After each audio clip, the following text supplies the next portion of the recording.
In the vast, unforgiving expanse of the Arizona Territory, a woman's survival was measured in grit and gunpowder. For Ilara Vance, it was also measured in silence.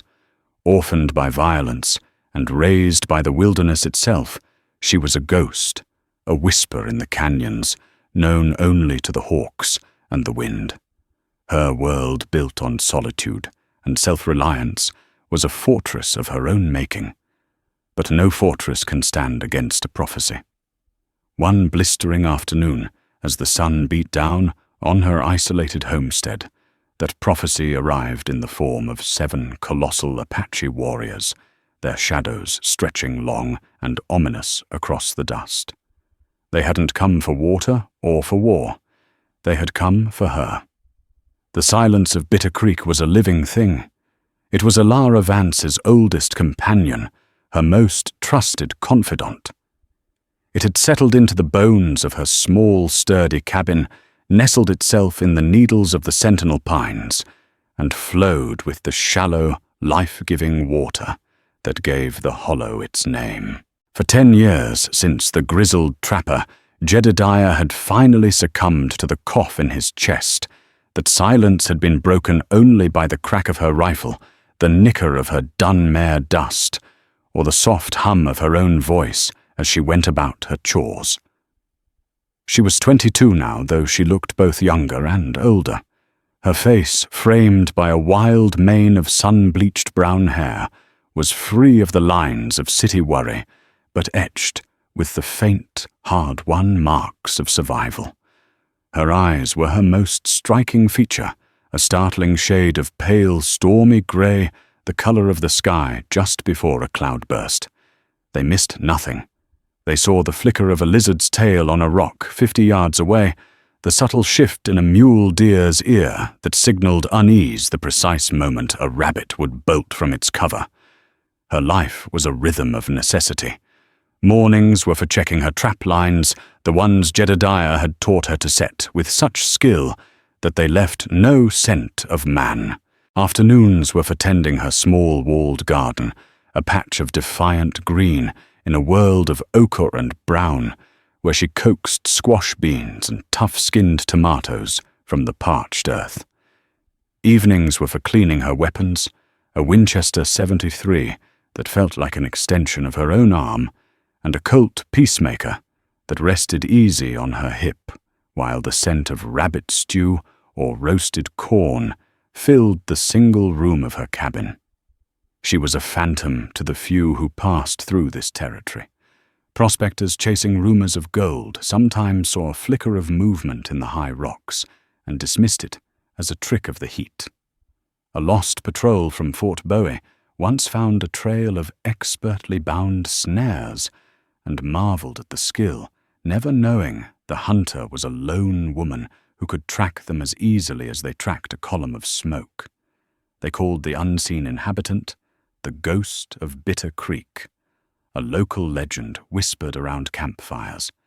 Ilara didn't mind the solitude. She cultivated it. The world of men had brought her nothing but ruin. She held only a fractured memory of that day, a blur of fire screams, and the terrifying painted faces that had swept through their small homestead. She remembered her father's defiant shout, her mother's desperate push that sent her tumbling into the root cellar, and the heavy thud of the door falling shut, plunging her into a darkness that was filled with sounds she would never forget. Jedediah, a friend of her father's, had found her 3 days later, a feral child hiding in the ashes, clutching a cold iron skillet as her only weapon. He had raised her not with softness, but with lessons. The wild don't care if you're sad, girl. He'd rasped his voice, like gravel in a tin can. It only cares if you're smart. It don't care if you're lonely. It only cares if you're strong. He taught her to read the land, as a preacher reads his Bible to find water, where there was none to make a fire with wet wood, and to shoot the eye out of a hawk at 100 paces. When he died, she buried him on the ridge overlooking the cabin and took his lessons to heart. She was smart and she was strong, Lonely was just a state of being like hungry or tired. It could be endured. On this day, the heat was a physical weight pressing down from a sky the color of faded denim. The air was still the cicadas buzzing in a monotonous hypnotic drone. Elara was splitting wood, the rhythmic thwack of the axe, a familiar percussion in the vast quiet.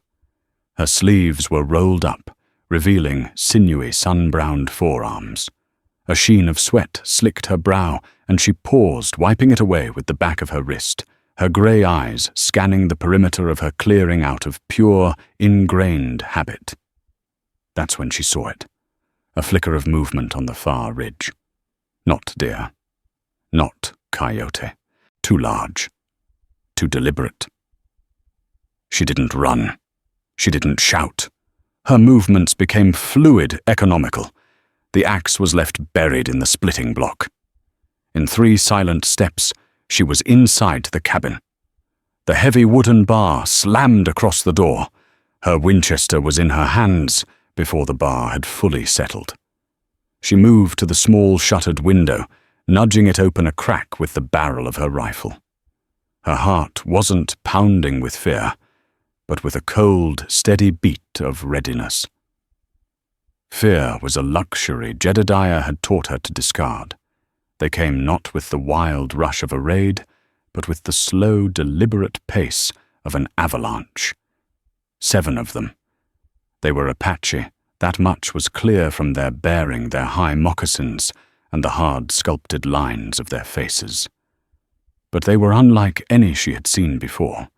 They were massive, each man, a titan of muscle and bone, sitting astride powerful war ponies that seemed small beneath them. They rode without war paint, their faces stern and unreadable. They carried lances and bows, but also rifles held in beaded scabbards. They were a force of nature, an embodiment of the raw, untamable power of the land itself. They stopped at the edge of the clearing, just beyond what Elara considered the effective range for a thrown hatchet.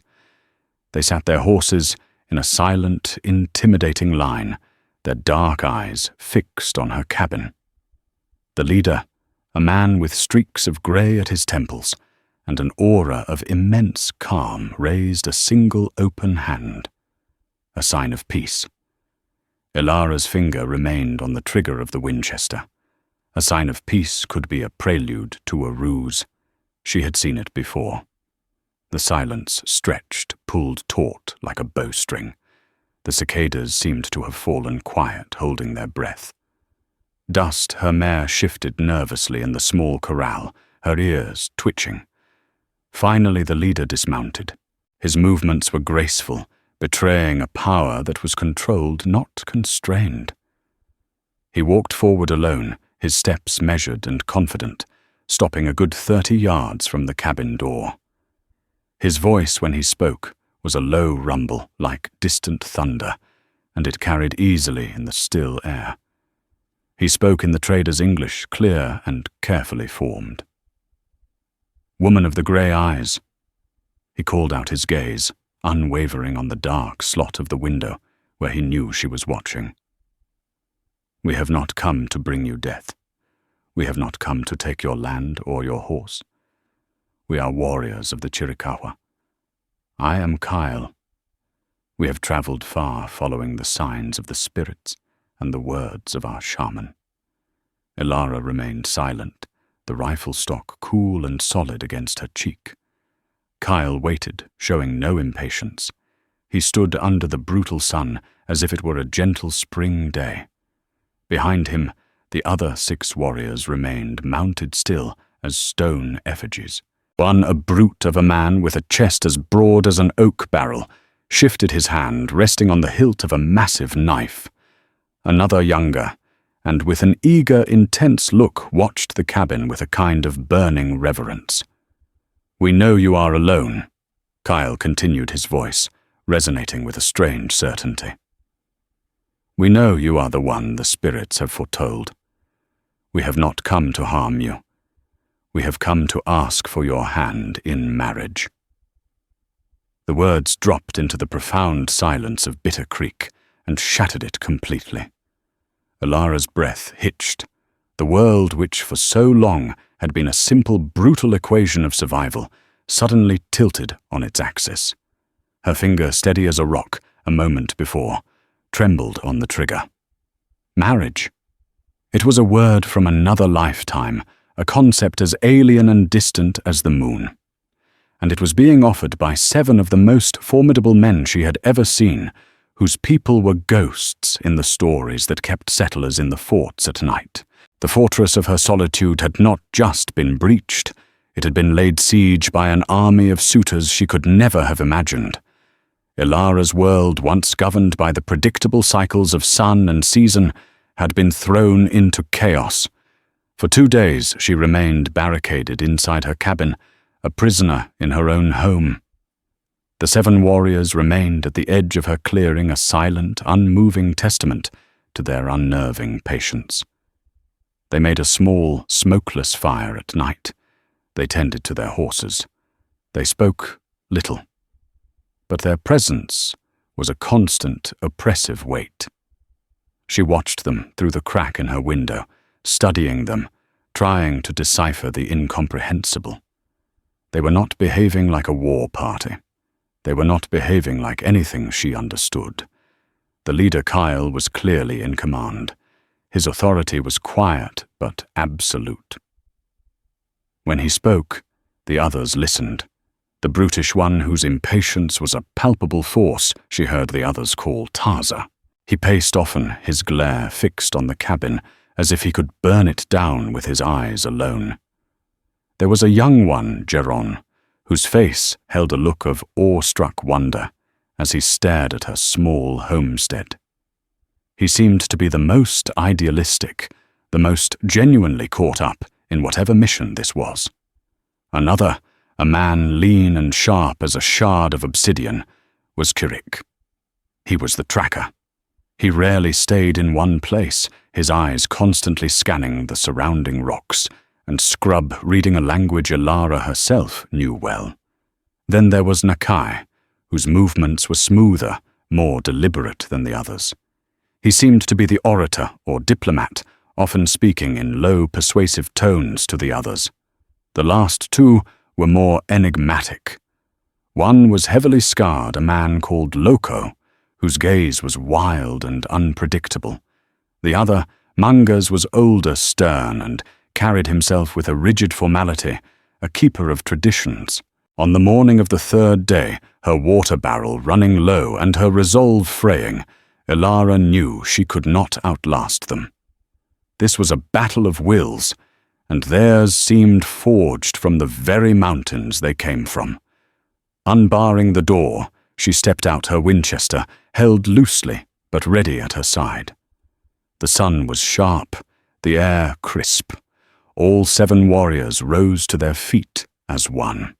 "You have a strange way of courting a woman," Ilara said, her voice raspy from disuse. She directed her words at Kyle, who stood in the center. A faint smile touched Kyle's lips. "Our quest is a strange one. Forgive our methods. We did not wish to frighten you, but we could not risk you fleeing before we spoke." "You spoke?" she retorted, her grey eyes hard. "You said marriage. That's not a word, it's a madness." It was Nakai, the diplomat, who stepped forward, his voice as smooth as polished river stone. "It is not madness, star-eyed woman. It is destiny. Our people are fractured. The White Eyes push from the east, the Mexicans from the south. Old rivalries fester between our clans. Our wisest shaman, Old Lozen, had a vision. She spoke of a woman born of our enemies, but with the spirit of the land in her soul, living alone in a canyon of bitter water. A woman with eyes the color of a storm sky. The prophecy says that the warrior who takes her as his wife will be granted the wisdom to unite the Chiricahua and lead our people to a new age of peace and strength." Ilara stared at him, then let out a short, incredulous laugh.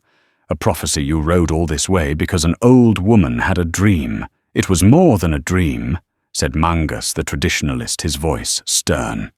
"It was a message from Usan, the life-giver. The signs confirmed it. A hawk with a single white feather circling a dead tree, a stream that ran red for a day. We followed the signs here. To you. My name is Elara," she said flatly, "and I'm not a sign. I'm a woman trying to survive. I have no interest in your prophecy or your fractured people."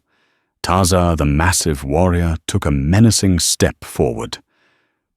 "You are proud," he growled, his voice a low threat. "Pride is good in a woman, but you will learn respect. This is a great honor we offer.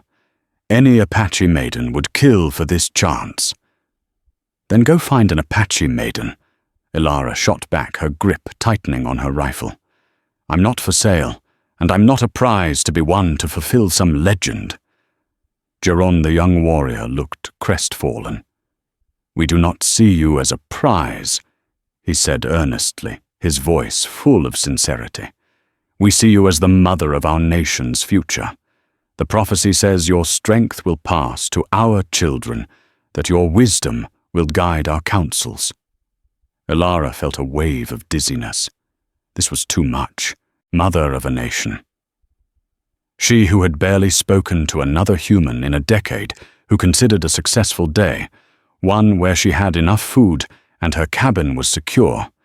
The scale of their belief was terrifying. "I can't help you," she said, her voice softer now, a desperate plea for understanding. "You don't know me. I am no one. A ghost. I can track a deer, clean a rifle, and stitch a wound. That's all. I have no great wisdom. I know nothing of leading people." "You have survived," said Kyle, his calm voice cutting through the others. "Here, alone. Since you were a girl. You have survived what would have killed most men, warrior or white-eye. That is a wisdom our people desperately need. The wisdom of enduring." He took a step closer, his dark eyes searching hers. "We do not ask you to choose today. We ask only that you see us. Each of us is a chief of his own band, a respected warrior. The prophecy did not name which of us was to be your husband. It decreed only that we must all prove our worth to you. And you, star-eyed woman, will be the one to choose." The revelation struck her harder than the first. Choose she was not just a subject of a prophecy, but its arbiter. She looked from one man to the next. Kyle, the wise leader.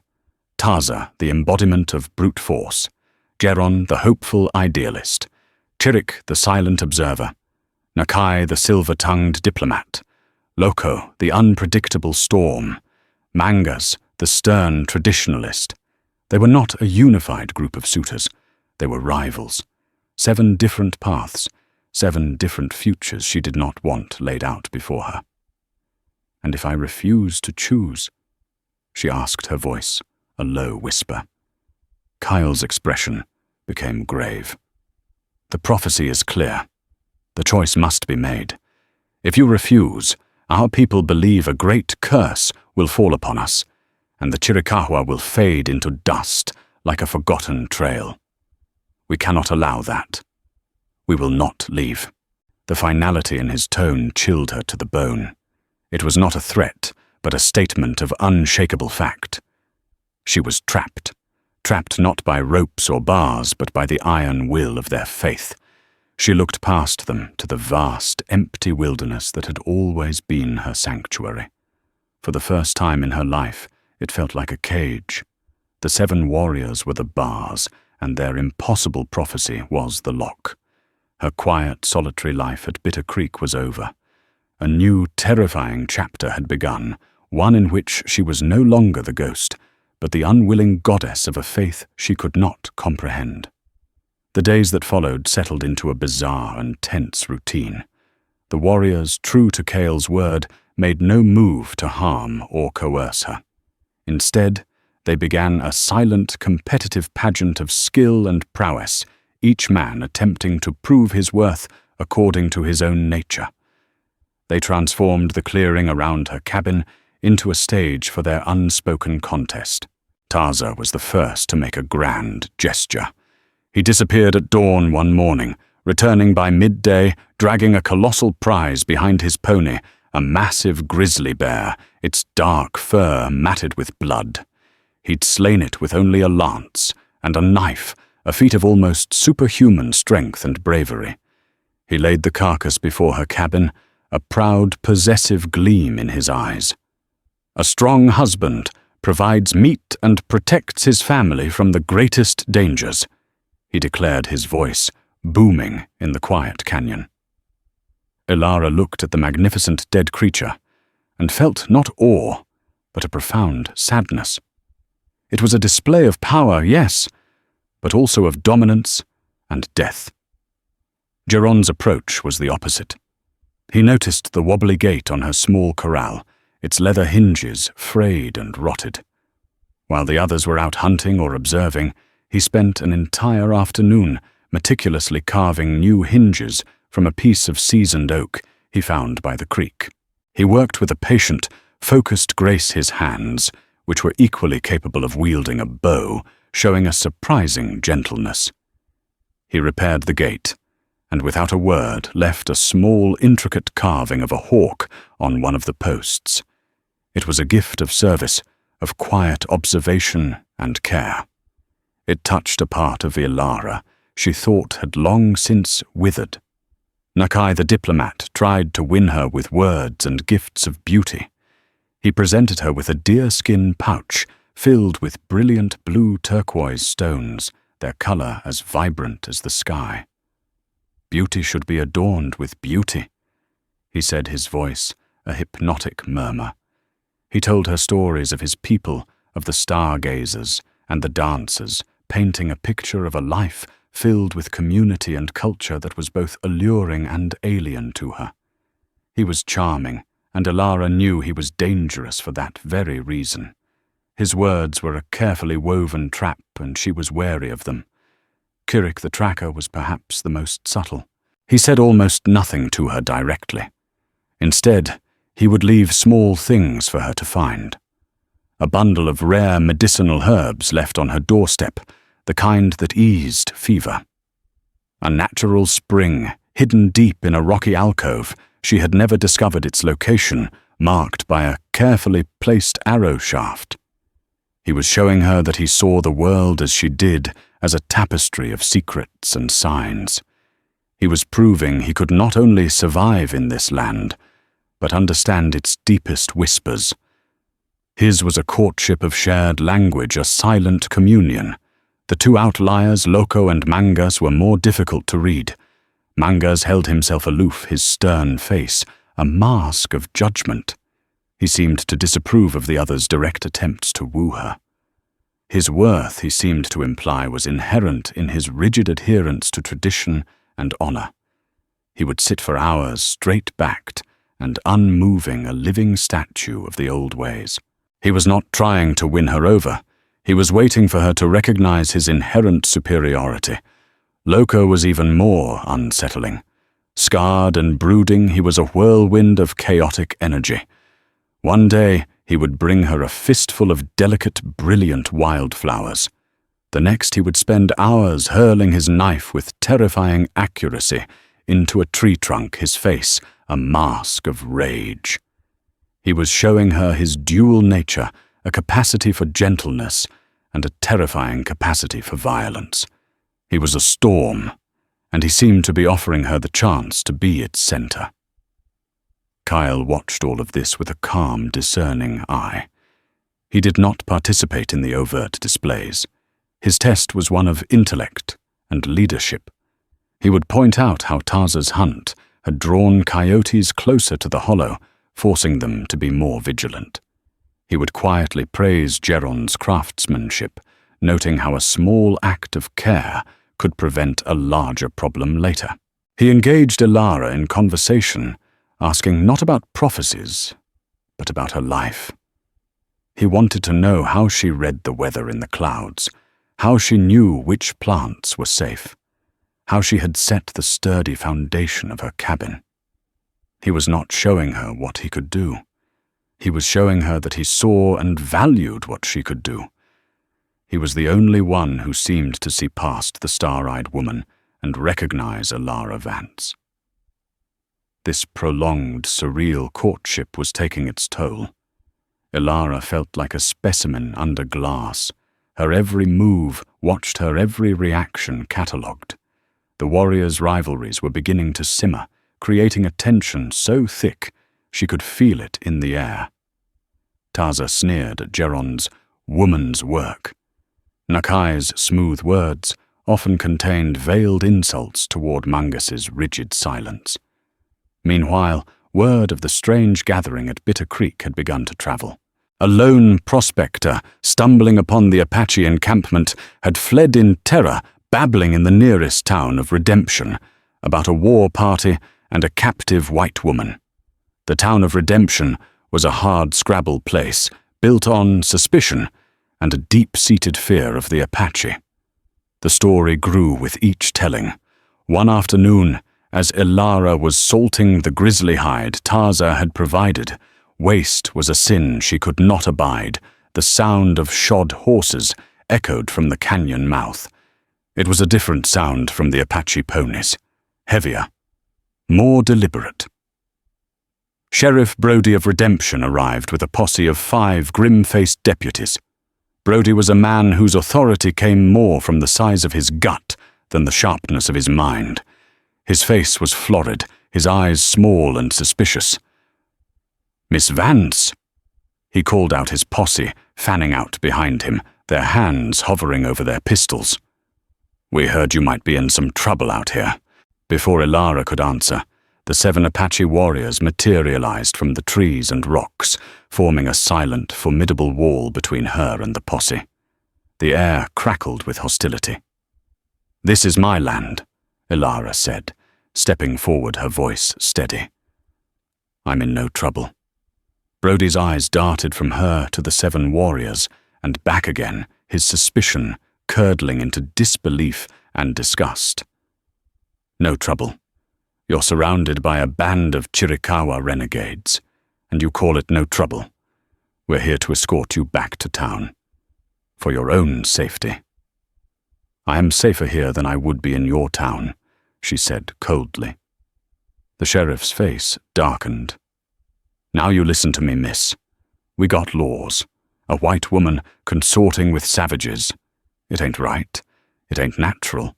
You come with us now, or we'll be forced to take action." It was Cale who spoke his English, calm and precise, a stark contrast to Brody's blustering. "This woman is under our protection. She has chosen to stay. You and your men will leave this place." Brody let out a derisive snort. "Protection looks more like you're holding her prisoner. Boys, get ready." Rifles were raised on both sides. The clearing, which had been a stage for courtship, was now a potential bloodbath. Alara found herself in an impossible position. She had no love for Brody or his brand of law, but she was standing with 7 men who were by all rights her people's sworn enemies.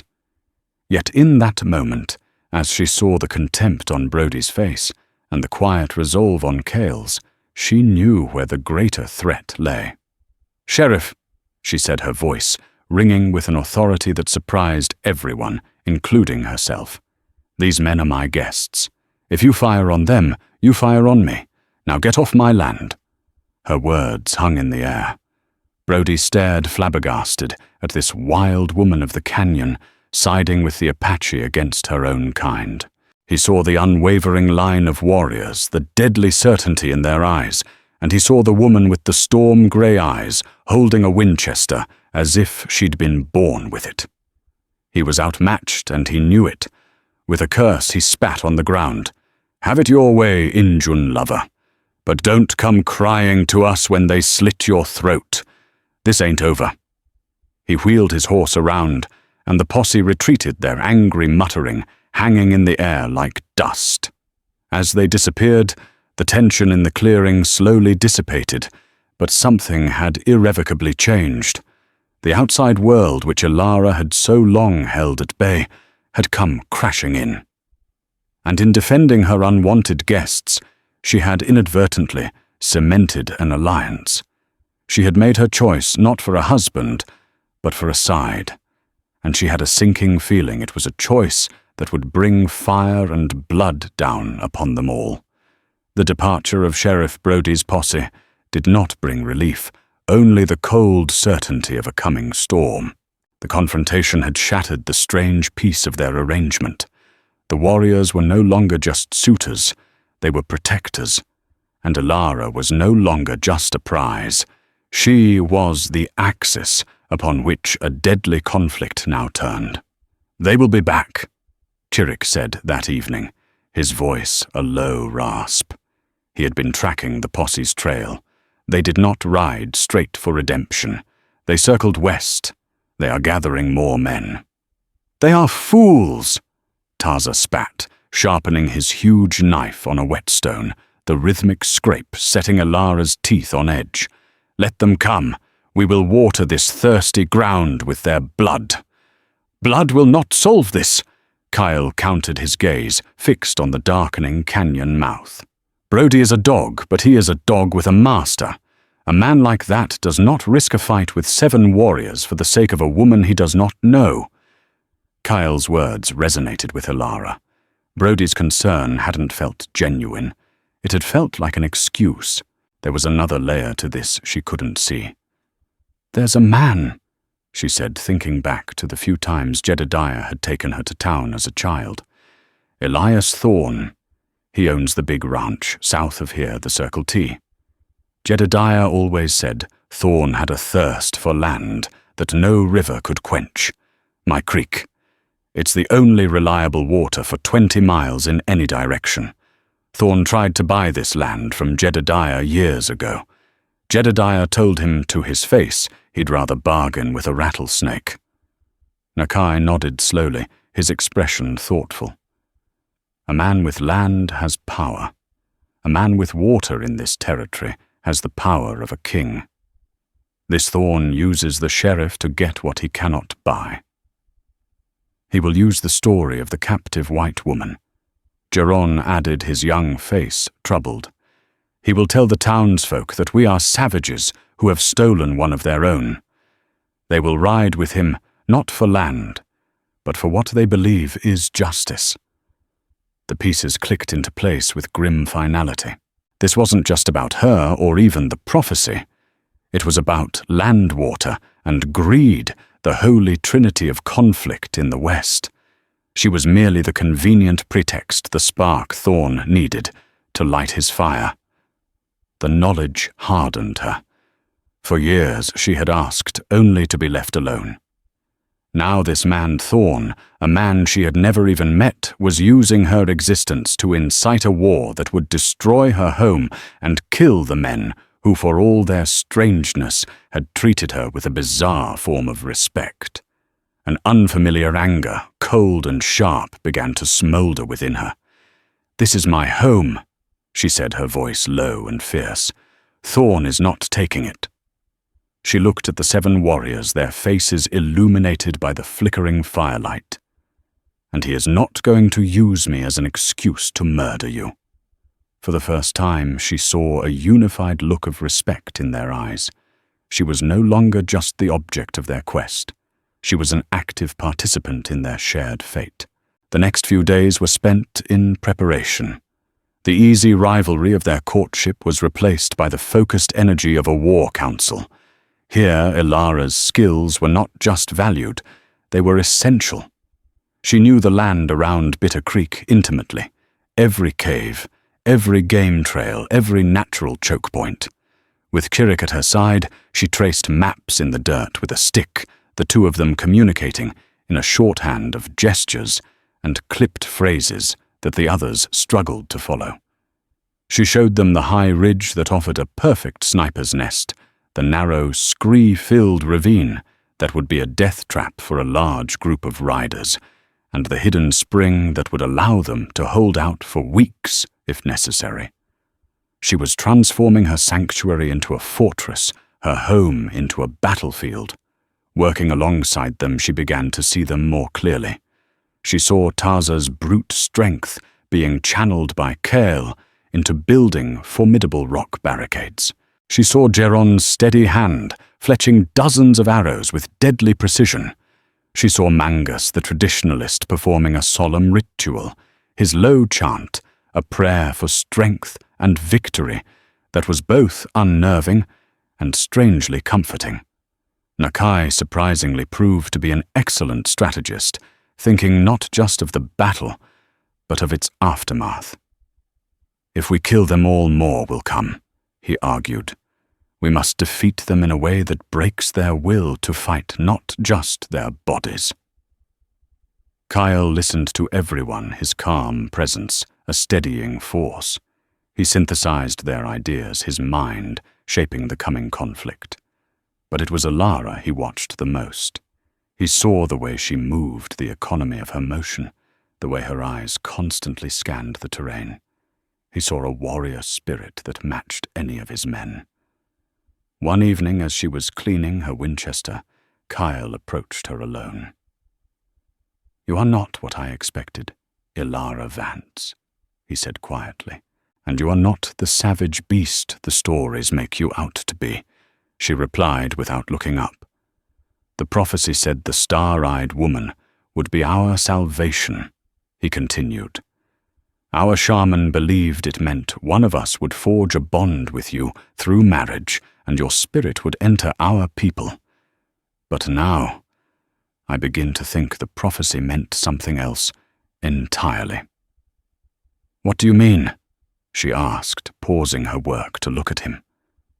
"It did not say you would be a prize for the Uniter." He mused, his gaze distant. "Perhaps it meant you yourself are the Uniter. You have already brought us 7 rivals together to work for a single cause. You are teaching us to see with your eyes, to fight on your land. You are blending your wisdom with ours." Ilara felt a jolt at his words. She had been so focused on resisting the prophecy, on denying its power over her, that she had never considered it might not be about marriage at all, that her role was not to be a wife, but a leader. The idea was both terrifying and, to a part of her that had been dormant for a long, long time, exhilarating. The quiet preparations were shattered on the 4th day by the arrival of a single dust-covered rider. It was Loco, the unpredictable warrior who had been sent out on a wide-ranging scout.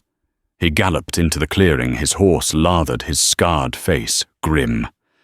"They are coming!" he announced, swinging down from his pony. "Thorn has raised more than 30 men. They are armed with new repeating rifles. They ride with Sheriff Brody under the banner of the law. They will be here by morning." 30 against 8. The odds were long, the stakes absolute. A wave of cold fear washed over Ilara, but it was quickly replaced by a steely resolve. She looked at the defenses they had built, at the determined faces of the warriors around her. This was no longer just their fight, or her fight. It was a shared battle for a small piece of land that had against all odds become a common home. "Let them come," she said, chambering a round into her Winchester. The metallic click echoed in the tense silence. "They'll find the ghost of Bitter Creek doesn't give up her home easily." The night before the attack was heavy with an almost unbearable tension. A sliver of moon offered little light, leaving the canyon cloaked in deep, impenetrable shadows. Every snap of a twig, every hoot of a distant owl sounded like the prelude to battle. They had made their plans, positioned their defenses. Now all that was left was to wait for the dawn and the violence it would bring. But as the enemy gathered outside the canyon, a more insidious poison was at work within it. The shared purpose had papered over the deep cracks of rivalry between the warriors, but it had not sealed them. And in the crucible of fear and anticipation, those cracks began to splinter. The main point of contention was Ilara herself. Kyle, in consultation with her and Chirik, had devised a strategy that relied on cunning and knowledge of the terrain. They would use the canyon's natural defenses to bleed Thorn's force to confuse and demoralize them, avoiding a direct pitched battle where they would be overwhelmed by numbers. A key part of the plan involved Elara using a series of hidden trails to move between positions, acting as a scout and a sniper, her intimate knowledge of the area being their most valuable weapon. Taza was having none of it. "She is a woman." He snarled his voice, a low growl as they gathered for a final council around a shielded ember. "Her place is in the cabin, reloading rifles, not on the ridges where the fighting will be thickest. A stray bullet, a moment of fear, and she will be a liability." "Her skill with that rifle is no liability," Geron argued fiercely. "She knows this land better than any of us. To hide her in the cabin is to throw away our sharpest blade." "The young pup mistakes sentiment for strategy," Taza sneered. "You are soft on her. You would risk us all for a pretty face and strange eyes." "Elara's courage is not in question," Kyle said, his voice cutting through the rising anger. "The plan stands. She is more valuable as a ghost on the rocks than a target in a box." Taza rose to his full intimidating height, his shadow dancing menacingly in the firelight. "You are not the great chief here, Kale. We are equals in this quest, and I say this plan is folly. It is the coward's way. We should meet them head-on in the open and let our strength decide the matter. Let them see what it is to face true Apache warriors, not skulkers in the rocks. And we would all be dead by noon." Chirik stated flatly, his first contribution to the argument. 30 repeating rifles in the open against 8 warriors is not a battle, it is a suicide. The tension was thick enough to choke on. Taza glared at Kyle, a challenge passing between them that was about more than just strategy. It was about leadership, about the prophecy, about Elara. Taza saw Kyle's calm logic and his inclusion of Elara in their council as a sign of weakness. He believed the prophecy would be fulfilled by the strongest, the one who took what he wanted, not the one who listened to a woman. The argument ended with Kyle's authority, holding but only just. Taza stormed away into the darkness, his anger a palpable, dangerous force. Elara watched him go, a knot of dread tightening in her stomach. She had seen that kind of prideful rage before. It was an unstable element, one that could shatter everything. Later, as she took up her position in the rocks high above the cabin, she couldn't shake the feeling of being watched. It was a different feeling from the gaze of a predator or the observational stare of Chirik. It was furtive, unsettling. She dismissed it as nerves, the darkness playing tricks on her mind. The attack came with the first grey light of dawn, just as Loco had predicted. Thorn's men rode into the canyon's mouth, not with a wild charge, but with a cautious advance, spreading out to form a skirmish line. They were a mix of ranch hands and town roughs, but they were well armed and led by Elias Thorn himself, a tall, hawk-faced man with cold, calculating eyes, riding alongside Sheriff Brody. The plan worked perfectly at first. As the invaders moved deeper into the canyon, Chirik and Geron, hidden in a scree field, sent a volley of arrows into their flank. The silent projectiles created chaos and confusion. Horses reared, men shouted, and 2 of Thorn's riders fell before a single shot had been fired. Then Elara opened fire from her perch. Her first shot was not aimed at a man, but at a canteen on a deputy's belt, making it explode in a spray of water. Her second kicked up dust just in front of Thorn's horse, making the animal shy and break the line. Her shots were precise, unnerving, designed to create panic rather than casualties. She was the ghost they had heard stories about, and she was making them believe it. The attackers took cover, their advance stalled. They began firing wildly into the rocks, their bullets ricocheting with angry whines. The canyon, once a place of silence, was filled with the deafening roar of gunfire. But then something went wrong. A small group of Thorne's men, instead of being pinned down, broke off and began moving with unnatural confidence toward a narrow, hidden game trail. A trail that would allow them to bypass Cale's main defensive position and flank them from above. It was a trail only an expert tracker would know. A trail Elara had pointed out on her dirt map. A cold dread washed over her. It wasn't a lucky guess. They knew. Her eyes scanned the battlefield, trying to understand how, and then she saw him. On the far ridge, silhouetted for just a moment against the rising sun, was the massive form of Tarza. He was not with the other warriors. He was alone. He raised his arm, signaling to Thorne's men below, pointing them toward the path. The betrayal was a physical blow, knocking the air from her lungs. Tarza. In his rage and pride, he had decided to forge his own path to victory. He must have made a deal. Help Thorne clear out the other warriors, and Thorne would give him the woman. It was a simple, brutal piece of arithmetic.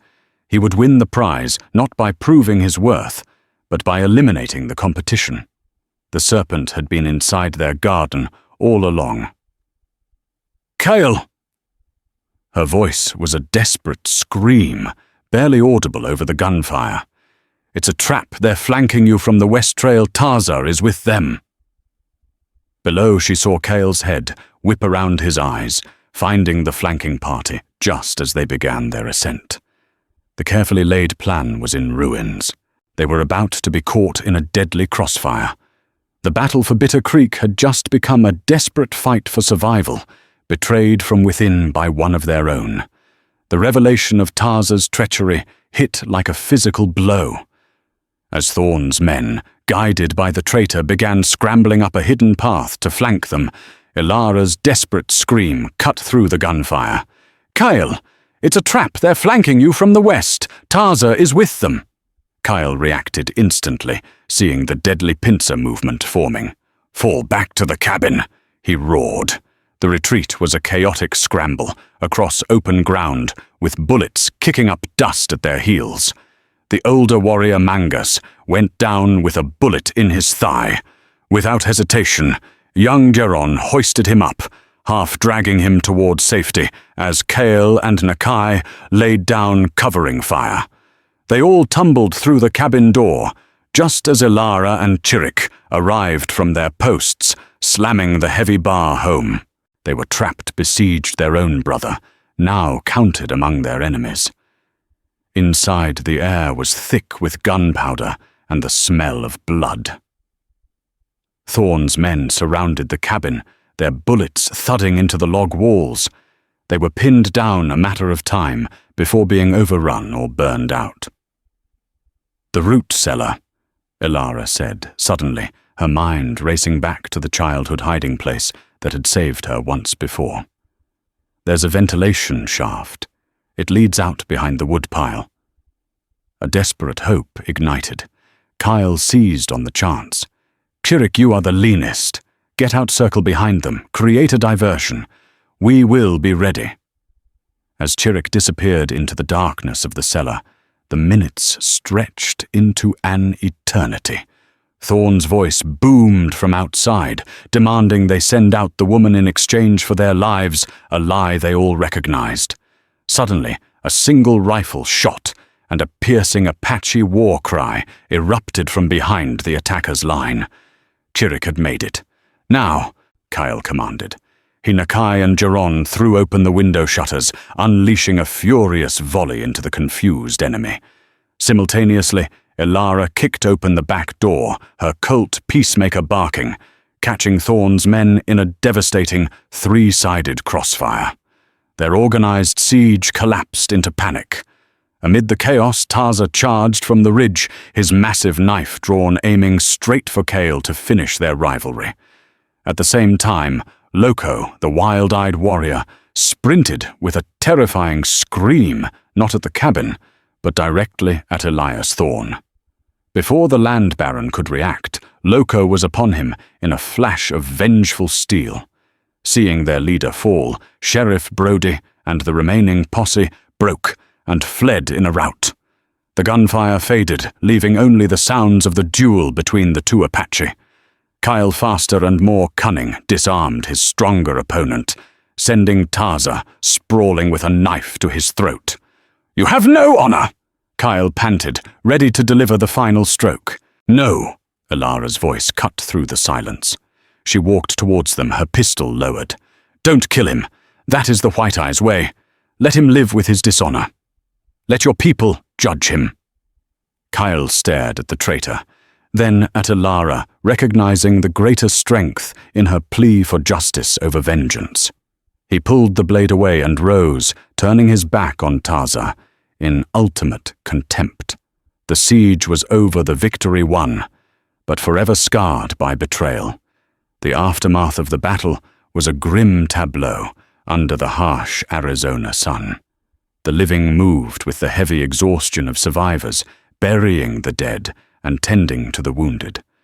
Mangus's leg was shattered, but he would live while Taza, the traitor, stood bound and disarmed, a sullen prisoner, awaiting the judgment of his elders. The mystery of Loco's wild charge was solved. It was not a second betrayal, but a personal vendetta against Thorn, the man who had destroyed his family years ago. He had merely used Taza to reach his true enemy. That evening, as the first stars appeared, the 6 remaining warriors gathered before her. Kyle, his arm bandaged by Ilara, spoke with weary clarity. "The prophecy brought us here," he began. "We believed one of us would win the hand of the star-eyed woman and unite our people. We were blind."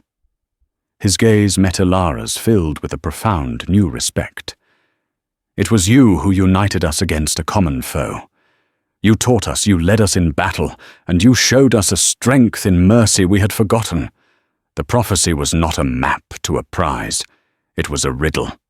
You are the uniter." The warriors no longer looked at her as suitors, but as followers. The choice was still hers, but it was no longer about which man she would marry, but what future she would build. Her quiet life was gone, burned away in the siege. She looked from her scarred cabin to the faces of the men who had bled beside her. Solitude was no longer an option. Stepping forward, her voice rang with an authority she hadn't known she possessed. "The Chiricahua need a leader who understands both worlds," she declared, standing before Kale. "I will come with you, not as a wife to be hidden away, but as a counselor. I will ride with you, fight with you, and help you build the peace your prophecy promised." A slow smile of understanding spread across Kyle's face. "It is a greater honor than any of us had dared to ask for." The quest for her hand was over. As Ilara Vance looked away from the ruins of her old life toward the vast unknown horizon, she was no longer alone. A new, far more difficult journey was about to begin. Ilara's journey from a solitary ghost to a reluctant leader is a powerful testament to the idea that our greatest strengths are often forged in the fires we never sought. She was a woman defined by loss, who found her purpose not in a fairy tale ending, but in the harsh reality of leadership and sacrifice. She proved that true unity isn't about conquest or ownership, but about shared struggle and mutual respect. Her story reminds us that sometimes the destiny we fight so hard to avoid is the one we were truly meant for. If this tale of courage, betrayal, and the untamed spirit of the Old West captured your imagination, please help our channel grow by giving this video a like and sharing it with someone who loves a great story. And don't forget to subscribe and hit the notification bell so you won't miss our next journey into the heart of history and legend. Thank you for listening.